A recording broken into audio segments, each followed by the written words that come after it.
Devastante incendio in un impianto di gestione di rifiuti speciali di Sandona di Piave, notte di lavoro per numerose squadre di vigili del fuoco, paura per il fumo, l'appello del sindaco, chiudete le finestre.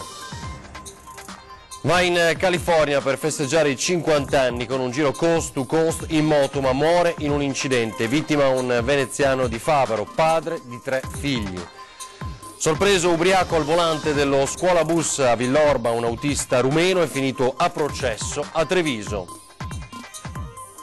Gran parte dei centri commerciali aperti domani 25 aprile e il 1° maggio torna in Veneto la battaglia dei sindacati, appelli ai consumatori, andate altrove.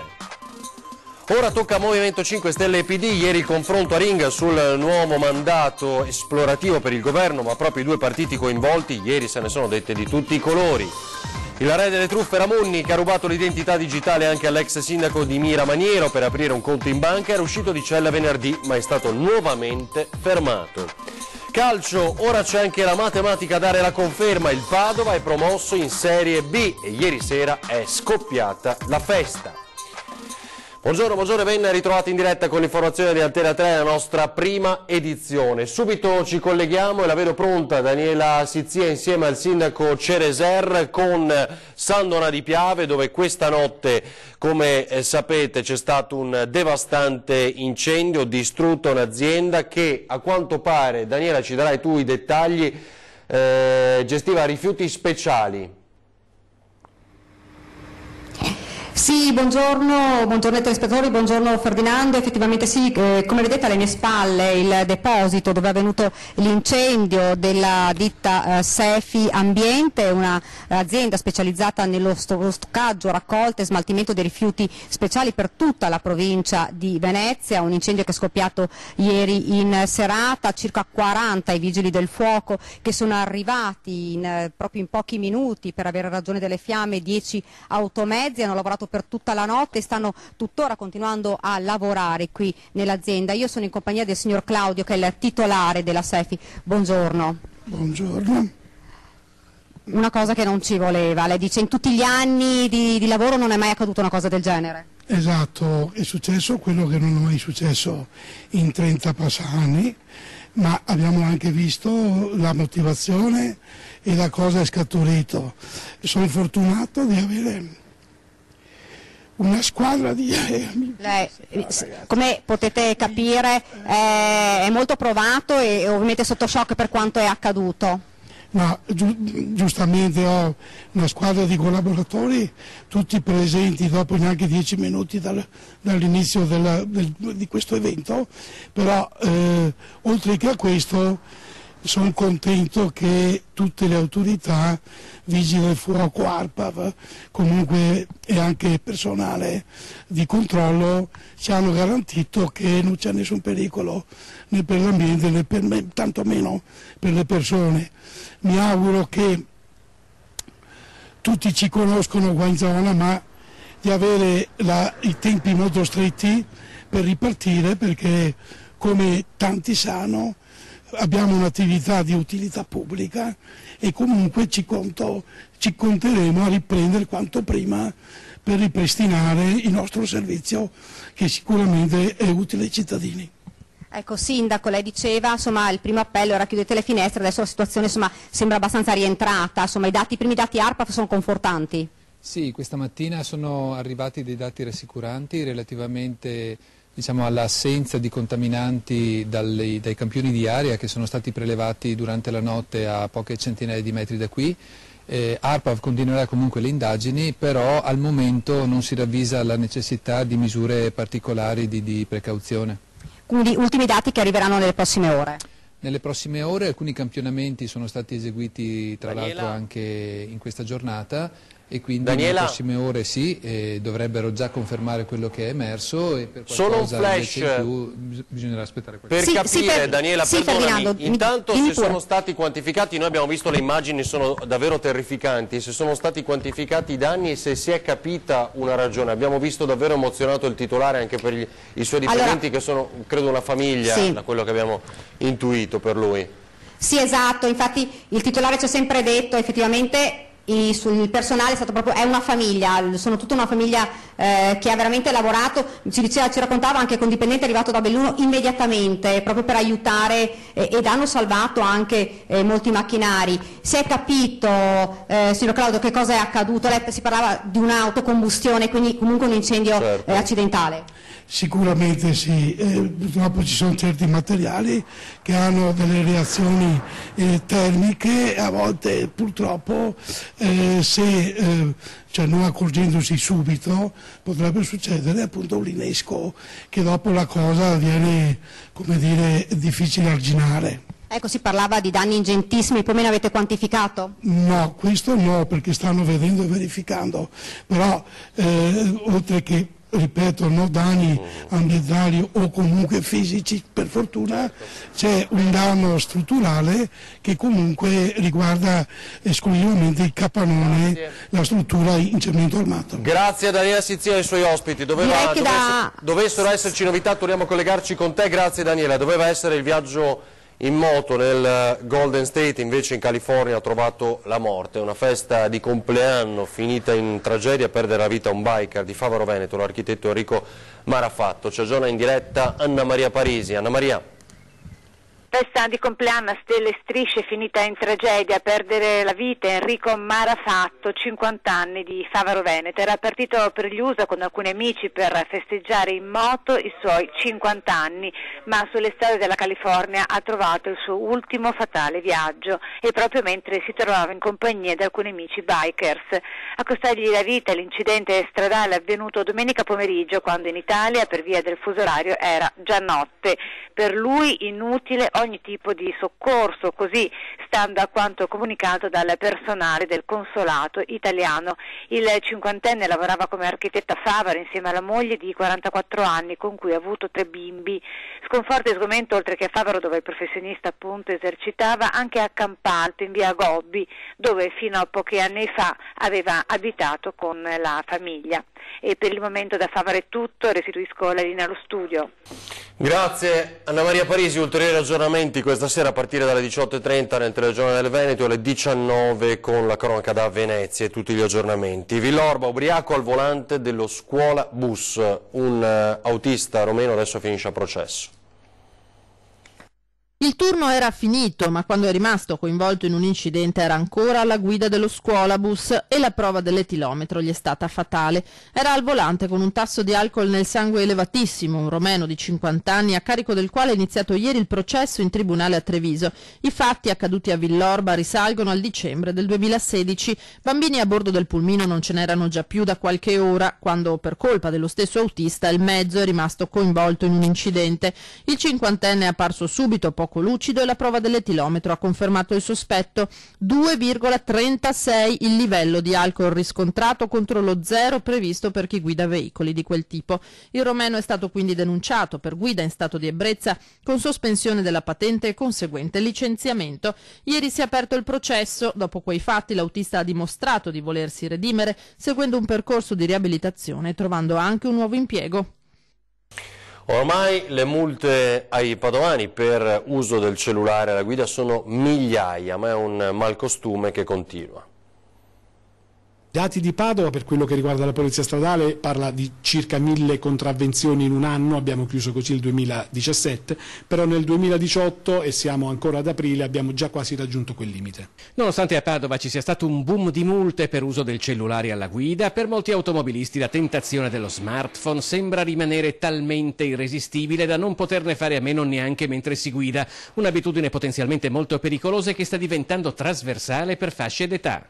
Le multe sono in aumento sia perché la norma viene violata più frequentemente, ma anche e soprattutto perché, essendoci resi conto di questa criticità estrema per la sicurezza, abbiamo notevolmente intensificato il numero dei controlli e il numero delle contravvenzioni specifiche. 160 euro di multa e sottrazione di 5 punti dalla patente, ma c'è anche un'ulteriore conseguenza che forse ignorano in molti. Se si prende un'altra multa per uso del cellulare, entro 2 anni dalla prima, scatta la sospensione della patente da 1 a 3 mesi. E attenzione, in alcuni casi non occorre essere sorpresi in flagrante col telefonino in mano. ormai è prassi comune nei nostri uffici, ma in tutti gli uffici di polizia, in caso di conducente coinvolto in incidente stradale chiediamo tramite autorizzazione della Procura della Repubblica il traffico dati, che è traffico delle chiamate, ma è traffico quindi anche dei messaggi, SMS, WhatsApp e di tutti i social in generale.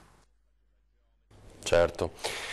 Ora siamo alla politica, tocca al Movimento 5 Stelle e al PD, lo sapete, con il mandato esplorativo il Presidente della Camera Roberto Fico. Ne abbiamo discusso ieri sera a Ring e a litigare in studio proprio PD e 5 Stelle.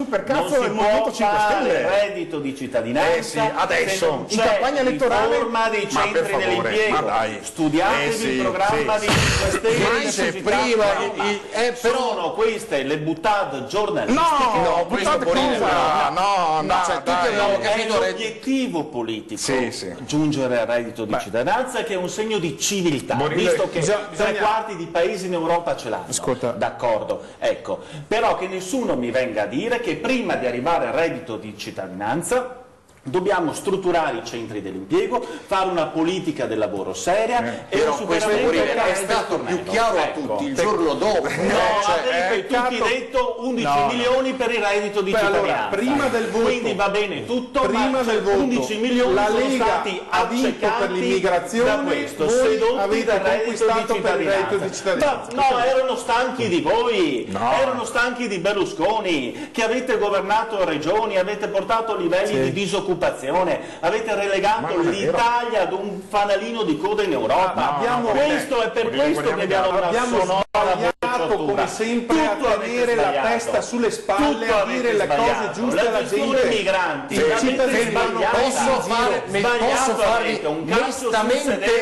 posso farvi mestamente notare che in questo momento il mandato esplorativo riguarda voi. Cioè, se cominciamo così va maluccio, io ve lo dico.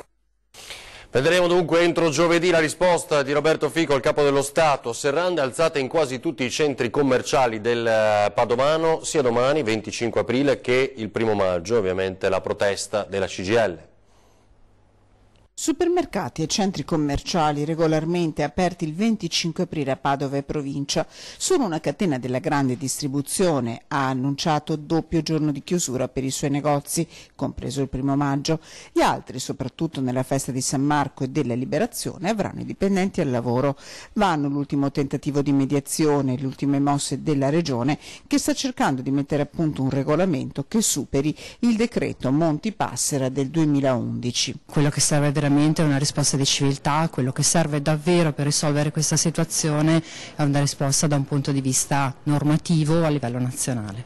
Casse aperte, commesse e banchi tra gli scaffali. Una situazione più a macchia di leopardo si annuncia per il 1° maggio, ma per ora tutto è affidato alla buona volontà dei singoli operatori. Sono pochissime le realtà che rimangono chiuse, come al solito il 25 aprile ancora più del 1° maggio rimarranno aperti i grandi centri commerciali. Si è chiusa la chiamata agli investitori e agli investimenti per Porto Marghera. Ci fa il punto il presidente di Confindustria Veneto, Matteo Zoppas. Sono 59 le realtà imprenditoriali pronte ad investire su Porto Marghera. L'ha annunciato la Regione, che aveva promosso una call insieme al Ministero dello Sviluppo Economico e Invitalia nell'ambito del progetto di riqualificazione industriale dell'area.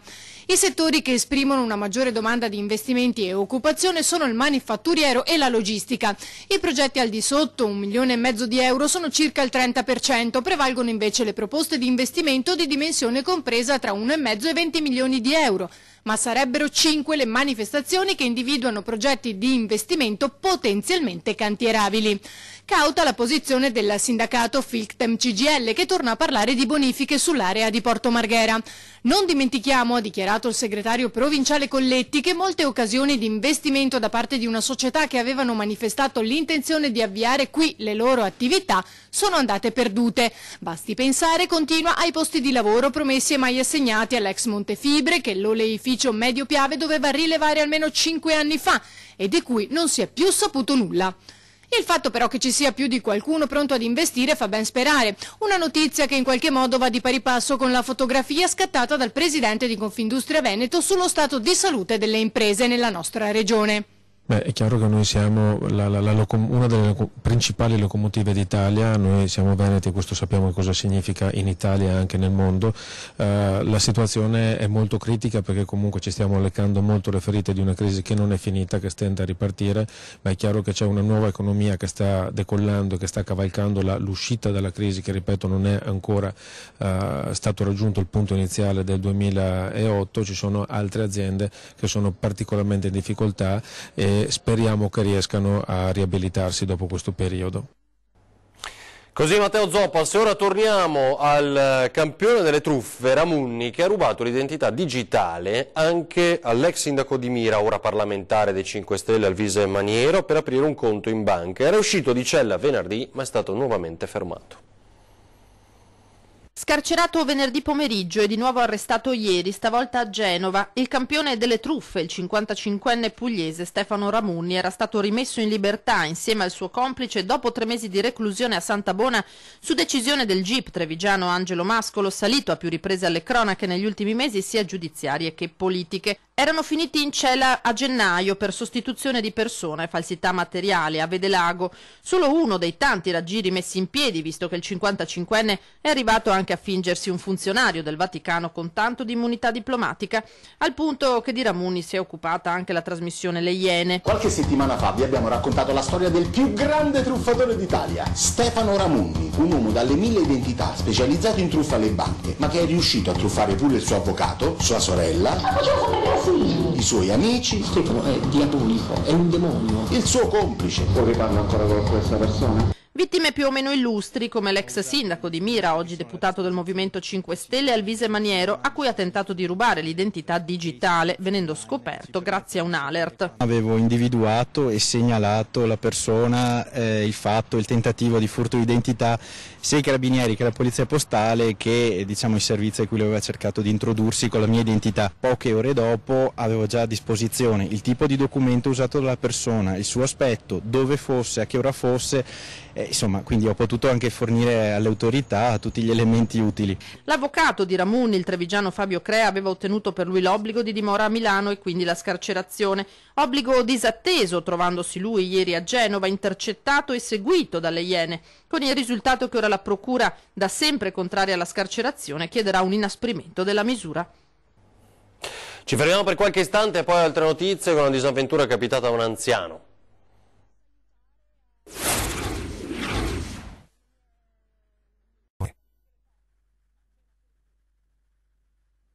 In diretta la nostra prima edizione disavventura, dicevamo poco fa, per un anziano di Tombolo nell'Alta Padovana, a caccia di bruscandole è caduto e poi sono dovuti intervenire i vigili del fuoco. È stato Drago 81, l'elicottero dei Vigili del Fuoco, a trovare un anziano di 78 anni di Tombolo, di cui erano scattate le ricerche da circa un paio d'ore. L'uomo era partito alle 8 di lunedì da casa per andare a cercare Bruscandoli, ma dopo pranzo non aveva fatto ancora ritorno. Preoccupatissimi i familiari avevano lanciato l'allarme. A quel punto è scattato il piano provinciale per la ricerca di persone scomparse e alle 16, dopo un primo briefing operativo, il personale del reparto volo di Venezia dei Vigili del Fuoco già stava per sorvolare l'area di ricerca, riuscendo a individuare l'uomo in una zona verde nei pressi dei laghetti dell'ex cave di San Martino di Lupari. Era caduto e non riusciva a rialzarsi. Un elisoccorritore, calatosi sul posto, ha prestato i primi soccorsi all'anziano, che è stato accompagnato in ospedale per ulteriori accertamenti. Ora ancora a Mestre invece l'iniziativa cittadina per riqualificare i parchi che si sta espandendo. Il prossimo obiettivo è la zona verde di via Mestrina. Hanno iniziato con il parco di via Torre Belfredo, poi quello di Villa Querini e ora l'iniziativa di un gruppo di volonterosi cittadini di rimboccarsi le maniche per riqualificare i parchi mestrini e allontanare il degrado sta entusiasmando molti altri cittadini. Sulla scia di questi due grandi successi abbiamo avuto anche un'altra richiesta dai commercianti di via Mestrina per riqualificare il parco, proprio quello a metà di via Mestrina, che è sempre abbandonato a se stesso, e anche perché in fianco c'è un rudere che da circa 40 anni è lì che staziona, lì veramente è un brutto vedere. E così tra maggio e giugno si metteranno al lavoro per dare una nuova luce al parco di via Mestrina. Inizieremo a ripulirlo come abbiamo fatto con gli altri parchi, a dipingere un pochino le panchine, a sistemarlo, e poi programmeremo delle attività culturali. Piano piano il progetto messo in piedi da pochi cittadini sta prendendo sempre più piede. L'appello è lo stesso: più persone daranno una mano, più parchi torneranno a risplendere. Ci siamo sempre prodigati per i parchi della nostra città e comunque riappropriarsi appunto degli spazi vitali per le famiglie, per gli anziani, ma soprattutto per i bambini, che sono le categorie più fragili, rendere questi ambienti fruibili, sicuri e sereni per tutti, insomma è un vantaggio per tutti, ecco. Allora, prima della festa del Calcio Padova, la vedo già inquadrata, possiamo andare da Daniela Sizzia, immagino Nicoletta Rizzetto, davvero un flash soltanto, Daniela, abbiamo visto quelle immagini tremende del rogo che ha devastato l'azienda che tratta rifiuti lì a San Donà di Piave. C'è un consiglio che il sindaco e gli altri danno per le prossime ore alla popolazione? Sì, certo Ferdinando, ovviamente di tenere comunque chiuse le finestre in un raggio di 500 metri e di non raccogliere gli ortaggi coltivati almeno per il momento fino a quando l'ARPAV non darà gli ultimi risultati dei monitoraggi dei campioni effettuati proprio in vari punti di questa strada. E poco fa sono arrivati anche gli uomini del nucleo investigativo dei Vigili del Fuoco che hanno raccolto, adesso stanno visionando le telecamere di sicurezza all'interno del deposito proprio per avvallare l'ipotesi che sia stata un'autocombustione a provocare questo incendio. Vigili del fuoco che rimarranno davvero per tutta la giornata per cercare di mettere in sicurezza, ovviamente capite che sono rifiuti speciali, quindi per mettere in sicurezza la zona. Certo, grazie Daniele Sizzia, Nicoletta Rizzetto, aggiornamenti dicevamo alle 19 questa sera nel telegiornale di Venezia, ora la festa del Calcio Padova che torna in Serie B. Alle 22:25 finisce il posticipo, l'Albino Leffe supera la Reggiana per 1-0 e a Padova esplode la festa. Con questo risultato il Calcio Padova è matematicamente in Serie B, traguardo sfumato di un soffio sul campo domenica, ma ora saldamente nelle mani dei biancoscudati. La squadra e il presidente Bonetto seguono la partita sul maxi schermo del Centro Geremia, la casa del Petrarca Rugby, dove il Padova si allena quotidianamente, e quando a Bergamo l'arbitro fischia la fine, alla Guizza la tensione si scioglie e la gioia è incontenibile. Ecco le prime parole di mister Bisoli sentito da padovagol.it. Che emozione stai provando in questo momento? Scarico tutta la tensione di un anno, di lavorare 24 ore per portare questo traguardo insieme a tutti, alla società, ai tifosi, ai miei giocatori. Quando tutti dicevano che era facile, ora vi renderete conto fra 5-6 giorni cosa vuol dire vincere un campionato e cosa vuol dire portare a termine una stagione senza mai metterla in dubbio, perché secondo me non è mai stata in dubbio, quindi hanno fatto un lavoro straordinario. Hai sempre omaggiato i tuoi ragazzi giustamente, l'ultima domanda, hai una dedica per qualcuno in particolare?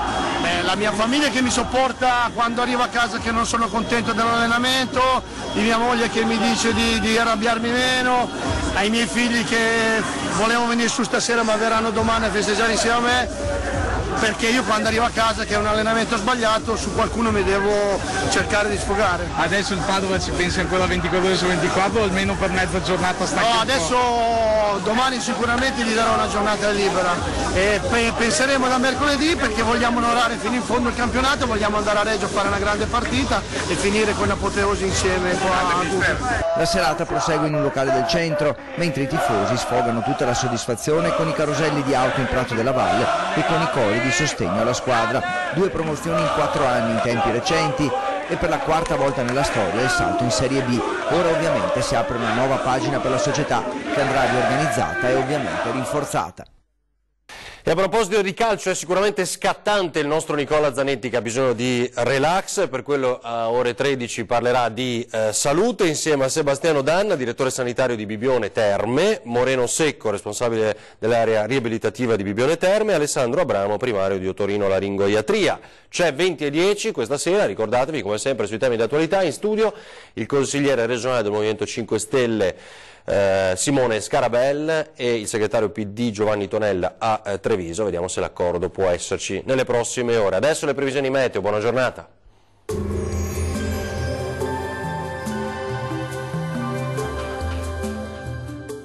Termoidraulica Susin. Se compri una caldaia, in omaggio il condizionatore. Termoidraulica Susin a 0 branco.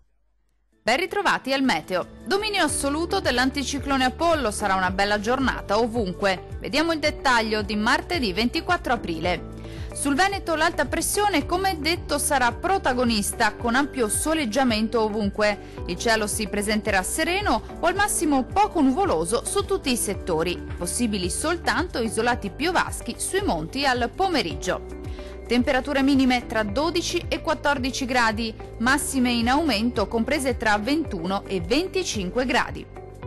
Sarà una splendida giornata di sole anche sul Friuli Venezia Giulia, poche novità rispetto ai giorni scorsi, tanto sole su tutti i settori della nostra regione, tuttavia non sono da escludere occasionali rovesci sui settori alpini.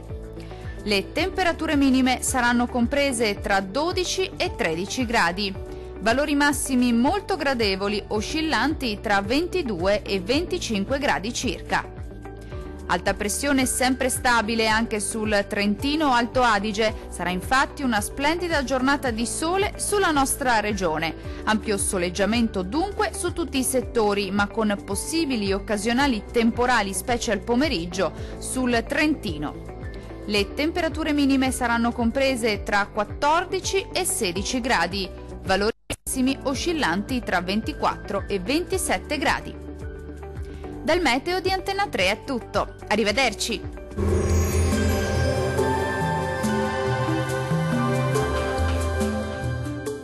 Termoidraulica Susin. Se compri una caldaia, in omaggio il condizionatore. Termoidraulica Susin a 0 branco.